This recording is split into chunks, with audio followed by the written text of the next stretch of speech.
Welcome to the AZ Opportunity Podcast, a production of the Arizona Board of Regents. The AZ Opportunity Podcast is a helpful source for the latest news, activities, and updates on how Arizona's public universities are preparing tomorrow's workforce, advancing innovation and research, expanding access to education, and driving Arizona's economy. I'm your host, Nick Opich, and today we're chatting with Regent Gregg Brewster. Since joining the board in 2022, Regent Brewster is focused on connecting higher education to Arizona's workforce needs and making the case that increasing college attainment is key to the state's economic growth. Today, we'll talk with him about how Arizona's public universities serve the state, the role they play in addressing major challenges like healthcare, and how university communities continue to shape lives long after graduation. So sit back and enjoy our conversation with Regent Gregg Brewster. Well, we're back for another episode of the AZ Opportunity Podcast, and today we're joined by Regent Gregg Brewster. Regent Brewster, thanks for joining us today. Nick, glad to be here. Thank you. I'm excited for this conversation. You're always just so full of energy, and before we get into kind of the machinations of the board and some of the policy stuff that we want to cover today, I want to make sure our listeners get a chance to know you a little bit. And so first off, can you just tell us about your path, both from your college experience, your career, and what eventually brought you here to the Board of Regents? Pretty fair question, I would say. I would say, what brought me to this is a lifetime of experiences, like many other folks would be. I started basically my professional career after graduating Arizona State University. And that meant moving away from Arizona with my job in the healthcare industry. I moved away and started that career. And with that career, started a 43-year career inside the healthcare industry. I was fortunate enough to have some great mentors along the way that did more than just train me in my healthcare industry, but really kind of gave me a good life lesson. Some mentoring, give more than you get, leave more than you take, involve yourself in civic responsibility. So more than just the healthcare career, it was really, I think, a step up for me to kind of see a broader picture of what was really required. Fortunately, along the way, I met a beautiful gal, and Tracy and I started our family, and again, got the chance to move back here to Arizona in 2015. With that move back here to Arizona, and again, reestablishing myself here with my family, it was interesting to have both daughters in college at Arizona State University and continue my career. But what became clear to me was the need to kind of give back here in the state of Arizona. So really, I went over and talked to ASU about getting involved with their alumni board and council, and was blessed to be put in that board and council situation where, again, kept kind of seeing the university, at least from an Arizona State standpoint, what it meant here in the state relative to being a driver of many good things, and meeting some people, both from a business standpoint, political standpoint, and academic standpoint, and really kind of falling in love at that point in time with what I saw with with that alumni board. From there, it was really interesting. The governor came to me and wanted to talk about some of the things that he was driving in his administration, which was going to be the advancement of some healthcare opportunities and ideas. And he was really looking for a different mix, I think, of folks on the board. And he really wanted to see a business mindset, maybe a healthcare background, and that's what I had. So that was really how I got first in touch with the board. What I also found interesting was I wasn't raising my hand saying, oh, please, I want to be on this board. I was really happy to be kind of moving through the alumni board and working as chair there, and then given the opportunity at ASU to be on the board of trustees. So when the governor came and was talking to me about it, he says, we really don't want people that are raising their hand. We really do want to go after folks that would give this serious consideration and maybe think about it for a while. So after about a year, he was then very serious about, are you going to do this or are you not? And again, I could start to see some of the landscape changing in Arizona relative to what I was doing in my industry and what the state was trying to do, at least from an executive standpoint, to get healthcare off the ground. That driver probably was the biggest for me in really considering the Board of Regents at that time. The other was interesting, he brought forward was he was not really happy and satisfied with where the three universities were from an athletic standpoint. And I think we've learned over the last few years that athletics, NCAA athletics, is changing quickly. And he just didn't want to see the three universities medium in this space. he wanted to see, contending for, conference titles and national championships. And he knew my passion and competitive spirit would probably be an aid on the Board of Regents to put them a little more invested in the universities and making sure their athletic departments and their executive teams were focusing on that just as much as they were research, education, and all the other great things they're doing. So that really was the compelling reason for me to say yes. Yes to the Board of Regents. Well, in your family's Sun Devil baseball, Hall of Famers, right? Well, not Hall of Famers. My dad was a pitcher and for years and years held the strikeout record against the U of A. He's still 90 and a very competitive golfer. Very competitive. We saw him out on the links a couple weeks ago. It's some of a high bar for me to keep moving towards. And again, just sports and competition have always been part of my upbringing and certainly my professional life. One of the things that was also part of my family was just my mother's side of what she brought to our family, which was this very theater and operatic focus that she had. And again, the Brewster kids could play sports, but they also had to sing in choir on Sundays, and they had to do her plays and be part of those things. So my family was a really good balance. And I think that helped me growing up kind of come back to the Board of Regents scenario and say, wow, on this board, you see a lot of different folks from a lot of different walks of life. And I think my upbringing, both with the athletics and the fine arts side, has really helped me kind of be a balanced regent, as if you will. Yeah, that's a lot of different worlds colliding in you as one person, the humanities, the athletics, the healthcare and business community. Those are all things that I think when you talk to anyone from Arizona, just what they envision for their lives here in Arizona, for their future generations here in Arizona. And so I'm interested in just diving into that a little bit deeper. How do you how do you see all of those different aspects kind of connecting to build what's next for Arizona?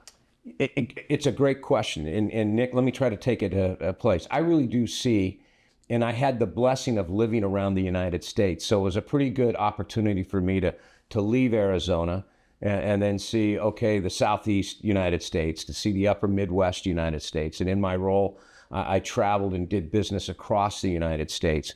What I will tell you I think is unique about Arizona is I really do see Arizona in through my eyes, and I think a lot of other folks in conversations, is a real whiteboard.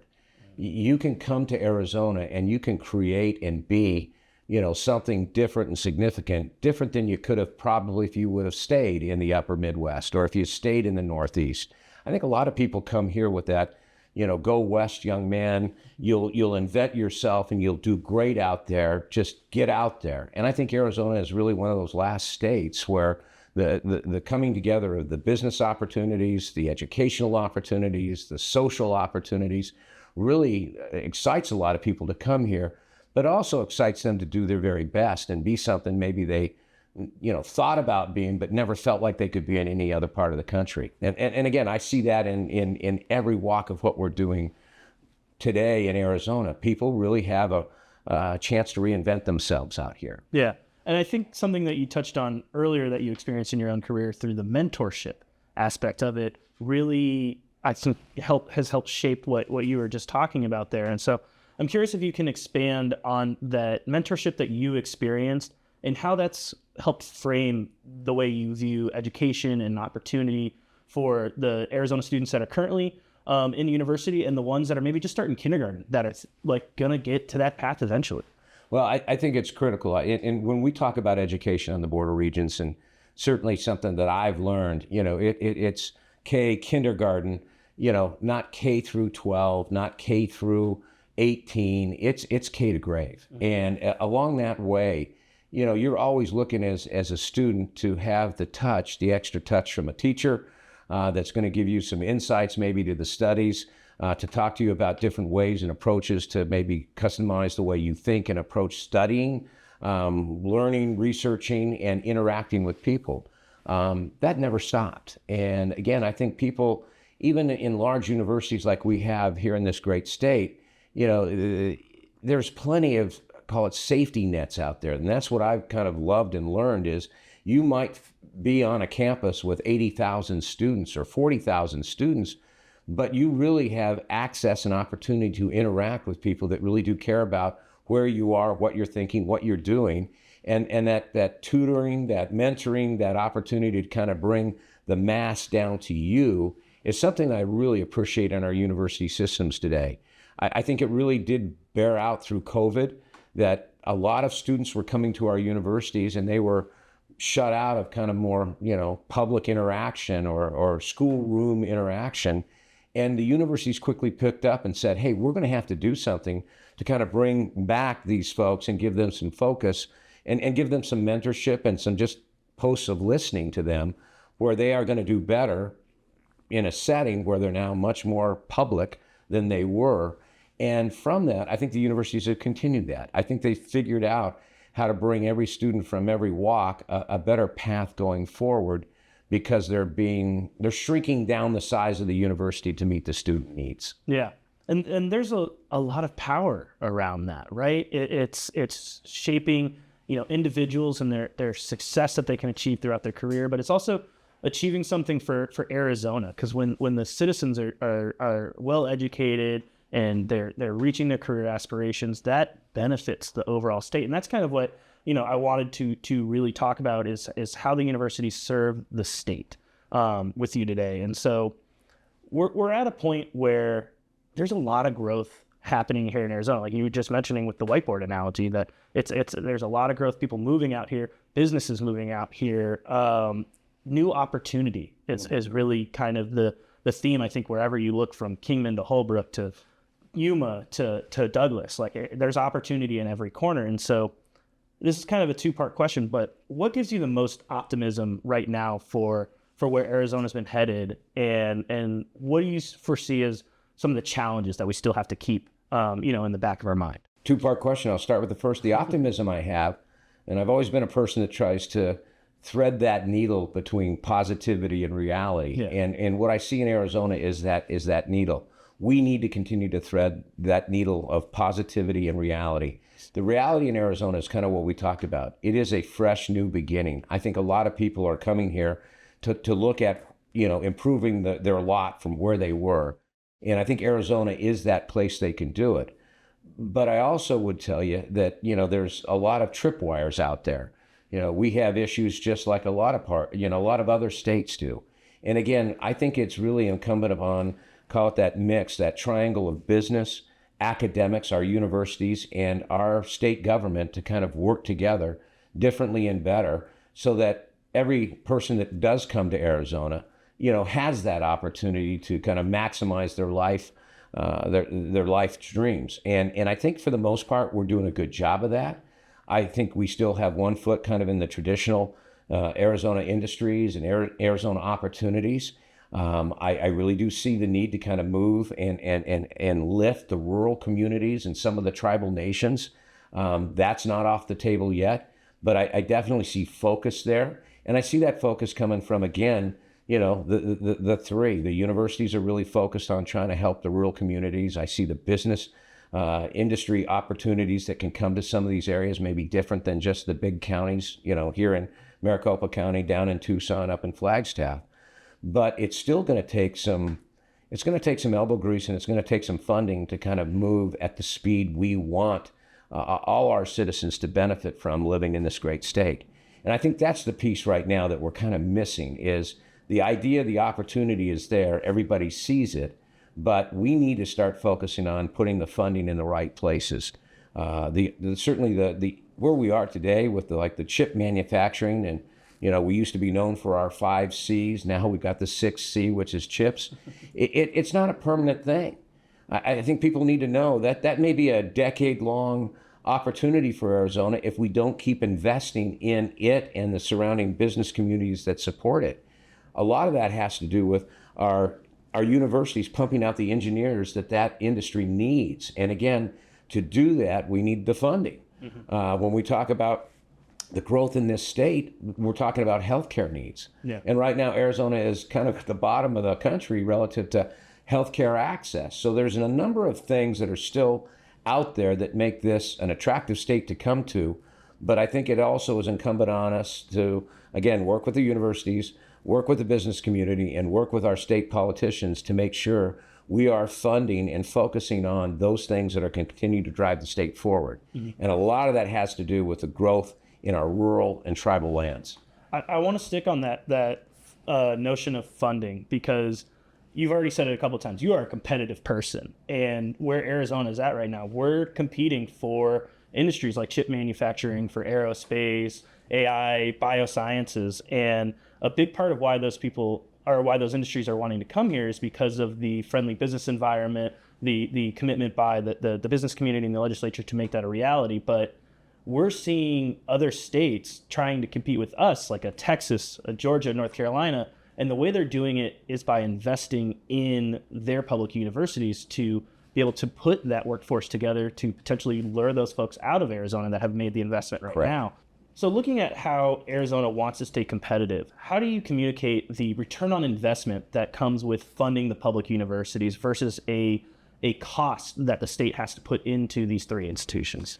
Nick, I think that's a great way to frame what you're going to get me to say. It is not a cost, it is an investment. And I was blessed to be on a podcast with Danny Seiden the other day, and kind of looking from a state perspective, a business perspective, this is what they're talking about. They see in their business communities what the universities bring as a investment and a return on that investment to the business communities. And again, I think my time down at the legislature and talking with folks is to turn it from a cost, as your question stated. It's not a cost of doing business, but more of an investment that brings future returns. And like any good business, you can talk about a 3x, a 5x, whatever return you want. We need to start bringing back to our legislators that return and showing them the real models. I know our universities are very capable. They are doing things on their own to deliver, research dollars into the university from federal grants and international opportunities. But frankly, the opportunity here in Arizona to keep our lifestyle and our great way of life going is for more investment in our universities. They do have a culture of delivering returns, not only for educating our young folks, our students, but more importantly, kind of reaching into the business models. Their opportunities to do and help business is making a change here. I would also argue that without the universities, in particular Arizona State University and the University of Arizona, the whole chip manufacturing process would not have landed here. They need and they see the pipeline of not only engineers coming out of our universities to fund their business model, but they see all the other benefits that come from having a very robust pipeline to support the other industries that come out from around that chip manufacturing. So going forward, again, it's critical, but it's a simple statement. It needs to be looked at as an investment. It needs to be looked at in the scope with other states that are trying to lure away our graduates. Arizona has a great, history of taking people in from out of state, educating them. How we provide incentives for those students to stay here in the Arizona marketplaces is really, I think, the next step. Yeah. And again, that can be, as you look at healthcare, how do we get more doctors, nurses, medical technicians to stay in the state? What's their incentive to be here versus going to California, going to Texas, going to Colorado? The same can be made in any one of the industries that you might, have students graduating. How do we get them to stay here and profit from being in Arizona versus thinking, okay, I'm going to go someplace else because it's a better landscape?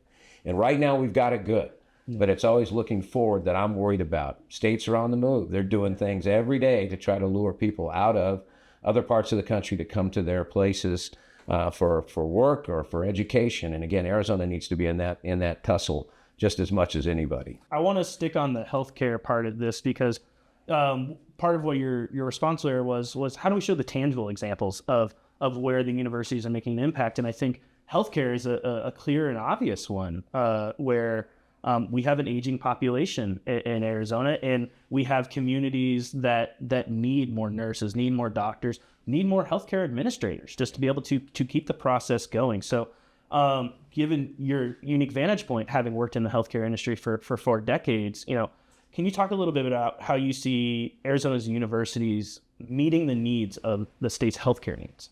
Nick, I always laugh, and it's probably a bad cliche, but I look at Arizona from the standpoint of we are that perfect state with both newlyweds and nearly deads. And when you put that on both ends of the spectrums, what you're going to find is you're going to need healthcare across that spectrum. And again, in Arizona, we're rising our population and we're growing in expeditious ways. So how do we, meet that requirement that has that healthcare on that continuum from newlyweds to nearly deaths? And again, my take is the universities are clearly seeing what they've got to do. And I also give the Board of Regents, a little kudos because we're pressing them to kind of accelerate what they already do well and maybe get into things they haven't thought about doing. And a couple examples that I can give you. All three universities have incredible nursing programs, and they are now doubling, trying to double the enrollment for nursing and get more nurses that can come and be educated and start their various practices here in Arizona. The same thing can be said about physicians. We'll stay there. We've got great medical schools in Tucson and Phoenix with the U of A and Banner partnership, but we needed another, frankly, other. We've got outside coming in. You've got other medical schools that have popped up here in the Valley that weren't born out of the state. They'd come in and set up shop here. But Arizona State, in partnership with Mayo, got a medical school going. And now, starting this fall, ASU will have a medical school. Mm-hmm. And in that medical school, they've got a little different vision with the technology advances that we've seen and where we think it still might go. They're going to put together an engineering and physician model. You're going to come out on the other end of it with an engineering degree and an MD, which is a neat concept. So I think we're both kind of foundationally in the right place to put out folks that are traditionally trained and traditionally ready to go. Our next level of, call it the engineer physician, is also a neat and novel idea, pretty unique to Arizona in our education model. But we also have, and it's hard to kind of say this, the need, again, to get the state involved in how do we keep those folks here? Yes. How do we give them incentive? How do we assuage some of their medical debt, medical school debt, nursing school debt for 5 years of setting up and working in the healthcare industry here in Arizona? How do we look at maybe tax incentives? Again, it's one thing to train them, educate them. It's another thing to lose them to other places. So we've got to do both. We've got to train them, educate them, and get them certified, but we need to keep them here in the state. And I think that's really kind of the next step that we're working on, is how do we do that? I also throw out a lot of kudos to our industry partners, so the healthcare providers. So when you think of Banner as a network and you think of Honor Health, you think of the Valley Children's, Dignity, our universities need to keep working with those folks to make sure that they have opportunities for residency. They have opportunities for our nurses and technicians to practice while they're here getting their education. No small feat. Yeah. But again, it's part of that process of keeping Arizona in the forefront of growing the healthcare needs and requirements and getting those people that get those degrees and stay here. Mm-hmm. The last piece I would say, and we've now moved down to Yuma. Mm-hmm. We're working with Northern Arizona Health. There is a real push, again, to get some of these trained healthcare professionals out into the rural areas. And I'm very pleased to see the advancements that we're getting. The next one is the tribal nations. We need to figure out how we get more of those doctors, nurses, and technicians out into the tribal nations to support their healthcare needs and requirements. So I think we're right on the front of it. It needs always a little push and a little excitement to figure some things out. But I think the next step is really the incentives. How do we incent people who go through this education and certification process to stay in Arizona? And I think you bring up a good point about actually having those schools in those areas, like the Sanghi College of Nursing at NAU being actually in Flagstaff is going to allow those students to have a lot more exposure to the rural communities that live in the north. And then you mentioned Yuma, the partnership of U of A with Anvita Health. There's actually going to be MDs training in that area. And we were out there last December, and we could just, the excitement was permeating, right? From the legislators that were there, from the healthcare workers that were going to have the opportunity to train these new cohorts of students. And then also, I think it's really interesting that you're talking about how do we get them to stay here? And part of it, as you touched on, is medical debt. U of A's 3-year medical degree. Like, that is an innovation in of itself. And so Do you foresee, just continuing to push down that road as we, look towards the future? Is that going to be kind of the norm? More partnerships with health providers in these rural communities, looking at ways that we can evolve degree programs? Yes, I do, and I'd add one more. I've been a very big advocate for our healthcare industry to look at things differently than maybe we traditionally do. And again, you just touched on some points that I think here in Arizona give us that, again, opportunity for companies to look at maybe the state of Arizona differently than they have in the past. So we're spending a lot of time on bringing out more of our needed healthcare workers, but you also need the other side of that industry, and I'm talking now about companies. So you can talk about Johnson & Johnson, Medline, Medtronics. You can go through a whole list of great medical healthcare companies that I really think need to look at this corridor that is housed here centrally by Arizona and saying, how do we improve for the healthcare needs of our country, getting out of China, lots of manufacturing of both pharmaceuticals and medical supplies, and looking at the Americas corridor. And I would really like to see, and I'm a big advocate of, Arizona becoming that hub for that change in the way we look at healthcare industry opportunities, both from a manufacturing, research, and development standpoint. Our universities are poised to be a great set of partners for a lot of these companies if they would set up regional or even national headquarters here and look at the Americas, so kind of Canada through the western part of the United States down through Mexico and into Central and South America.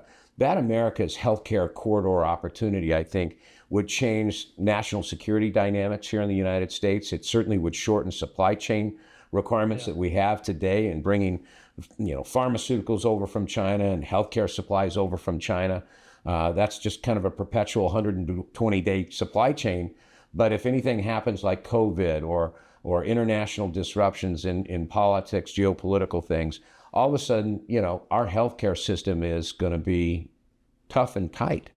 And again, I think it's starting to turn, but I really do see Arizona being that perfect place to kind of reestablish, like I said, an America's corridor for healthcare manufacturing, healthcare research, pharmaceutical manufacturing, pharmaceutical research. And I see our three universities being incredibly poised to take on that responsibility versus some of the traditional partnerships that exist today with headquarters located in other parts of the country. We need to get them here in Arizona. So we've talked about healthcare, we've talked about business, and just the way that the universities interact with that. And you've mentioned a couple of times the importance of keeping folks here in Arizona. A thing that sticks out to me is that's just part of human nature is the need for community also when it comes to why do people choose to live where they want to live. Like, yeah, jobs drive a lot of it, but it's also wanting to feel connected to their communities. And a big connector is their university. Where they go to school directly plays into likely what area of the country they're going to live in.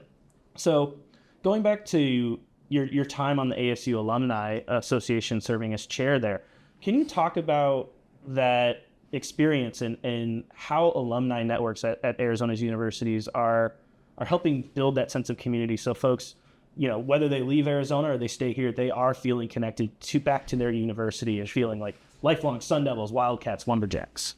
More and more, we have in the palm of our hand phones that give us reach to anything and everything. So I think alumni associations are now really challenged to kind of look at what they do maybe differently and how do they connect and stay connected to those students that were graduating. The other night I was so impressed to sit in front of 22,000 graduates from Arizona State, and my welcome to being an alumni was, your time, your treasure is important to the university, but don't think because you're just leaving the university that you're not important to the university and the university is not important to you. I think a lot of folks are looking to the universities for career track help. They are looking postgraduate to see what the universities might do through their alumni networks to give them networking opportunities in industries, have direct reaches into companies, here in the Valley, but certainly around the world that can help them take their careers and give them doors to be opened through those alumni associations. Continuing opportunities in education. how do you leave with your degree but stay a lifelong learner? All the alumni associations do have other programs that help you with leadership, leadership capabilities. So I keep looking at the alumni and saying, yes, it's important for you to get on and go where you want to go, but it's also important for you to remember that the universities are still there for you. And things that build community, I love the online education, but your university experience and my university experience might be different. So I think each alumni association out of our 3 schools need to build and be very cognizant of how do we get your experience and my experience to be a university experience that brings them back and keeps them connected to the university. I also look at athletics, fine arts. There are tons and tons of reasons to come back to your university and look at the great number of fine arts programs that are going on in this community. Support them, get involved with them. Athletics, there's nothing more fun than a team on the rise and on the run from your school. It's a natural, here in the United States, a national treasure and enabler for a lot of fun. And again, I think Coach Dillingham said it very wisely. Hey, you might drop $5,000 on a exotic vacation.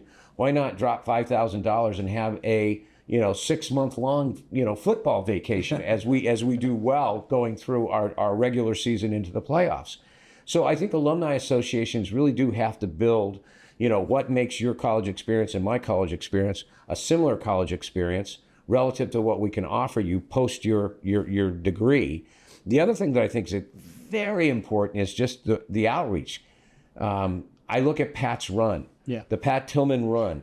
They're now in 42 cities across the United States. And every year that comes up, you've got ASU in lots of different places, and lots of people rally not only for Pat Tillman, rally for being a Sun Devil, but rally for the initiative to go run, a 10K.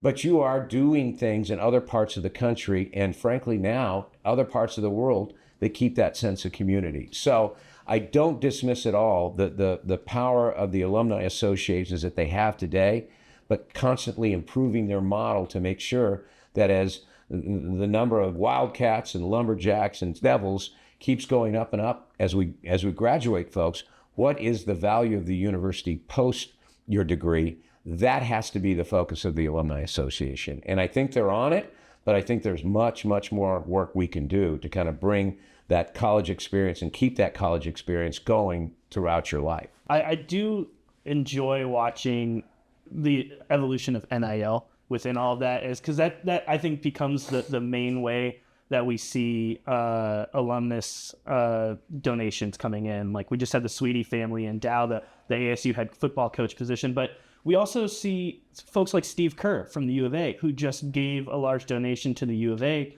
to help fund study abroad scholarships, which is fantastic and really ties into, I think, what you were just saying about his own experience, his life experience and his time at the U of A, his father being a diplomat for the United States. And so seeing him have the opportunity to continue to invest in where he went to school several decades ago, not trying to age Steve Kerr or anything, but he sees the opportunity there. And so athletics really does have a good tie to it, but being able to touch the other parts of the university too, not just go into the athletic programs. Where your heart is, you follow your heart. A lot of times your treasure follows your heart. I would love to see the alumni associations, especially around athletics, get more aggressive. You start talking about ASU's alumni, it's reaching 700,000 active alumni.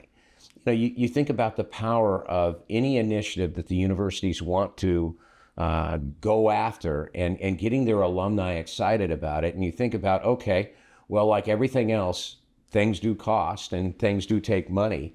But the revenue you could generate by saying, hey, if we could get every alumni to give us $100, in this fiscal year, I mean, that brings forward, a lot of value to that initiative. And again, getting people excited about whether it's athletics or anything else, that they could come back and say, hey, if I give in this manner, in this way, my university is going to accelerate and do some more good on a national or global stage. I think that's where the alumni associations really got to keep going. They do provide a lot of services. They are getting better at staying connected and communicating to their bases, but really giving those bases something to draw in and be part of that really accelerates the universities forward. Those are the things that I think we're on the cusp of trying to figure out with NAU, U of A, and ASU. Well, I'm excited to, as an ASU alum myself, follow along everything that's going to be happening on that. And, in the same way that you are, be very competitive with my two sister schools about the process. But Regent Brewster, this has been a great conversation. But before we wrap up, I want to get into a lightning round of some questions. I know you introduced a little bit of yourself here, but I got a lightning round of questions for you. So if you're ready, fire away. You are an ASU super fan. In one word, describe ASU football last season and what you expect for this upcoming season. Lightning round, one word. The positive side of me for next year would say playoffs. The real side of me probably says challenging. Okay. Challenging. Last year, I think we could use the word challenging again, just because expectations were so high. I thought the football team and the program did a nice job of coming off the playoff season and with a lot of injuries to some key players being very successful. And I don't throw anything away from last year. But what I think I see at ASU in particular right now, same at U of A, I see this building process. My optimistic word would be playoffs for next year, but I also know the schedule, the travel that they have going over to the UK. I could lean on the word challenging. I think that London trip's going to be a fun one. I'm trying to see if I can talk my wife into it. I've already done that. We're going. Good for you. You played with the ASU baseball team. If you were playing today, what would your walk-up song be? Well, since I didn't have a walk-up song then, I probably would not have a walk-up song today. So I'm going to leave it right there. I'm old school. I'm all for somebody going up into the batter's box, all ready to go and charged up, but didn't have one then, so I guess I won't have one now. I love it. All right. Looking beyond your love for Flagstaff, Tucson, and Tempe, what city or part of Arizona do you think that more people should go and explore? I tell you, the tribal nations in Arizona are such a gift. As a child, we did a lot of backpacking and traveling through the Four Corners area. And I think those Hopi and Navajo nations up there have got some really beautiful country. Very different, but it's really worth going and spending time up in the Four Corners of Arizona and seeing those tribal nations and what those lands really kind of look like. And again, we're blessed in Arizona to have a lot of topography, lots of changes in geography, but the Four Corners for me would be where I would go. Sounds like a great summer road trip. You're a big-time golfer, so I'm going to totally put you on the spot on this. What is your favorite course to play? Well, coming up in 2 weeks, I'm blessed to be playing in my 53rd state father-son golf tournament. So my favorite course is hopefully going to be Antelope Hills, where me and my father are going to hopefully contend for a title. But besides that, my favorite course is Whistling Straits on the coast of Lake Michigan on the eastern side of Wisconsin. Whistling Straits is just a beautiful, beautiful course and a great walk, spoiled by golf. And last question in the lightning round, Territorial Cup this November. Who you got to win? Forks up. Fantastic. All right, Regent Brewster, thank you again so much for coming in and spending time with us. This has been a great conversation. We appreciate you sharing your perspective. Great to have you. Nick, thank you so much for the opportunity. I really appreciate my job, working on the Board of Regents. And again, all the things that we do are really uplifting for me. So hopefully I'm making a difference, and I really appreciate you giving me a chance to share some of that today. Thanks for tuning in to this episode of the AZ Opportunity Podcast. If you haven't already, make sure you like, subscribe, and follow our channel on your favorite platform to listen to podcasts. By following along, you'll be able to stay updated on the latest news, activities, research, and opportunities coming out of Arizona's public university system. You can also learn more about ABOR's AZ Opportunity Initiative by visiting azopportunity.com and signing up for our newsletter. You can also follow along for all the news that you need to know about Arizona's public university system by visiting azregents.edu. Make sure you're also following all of our social channels, where you can find us at the handle @AZRegents. Until next time, thanks for listening.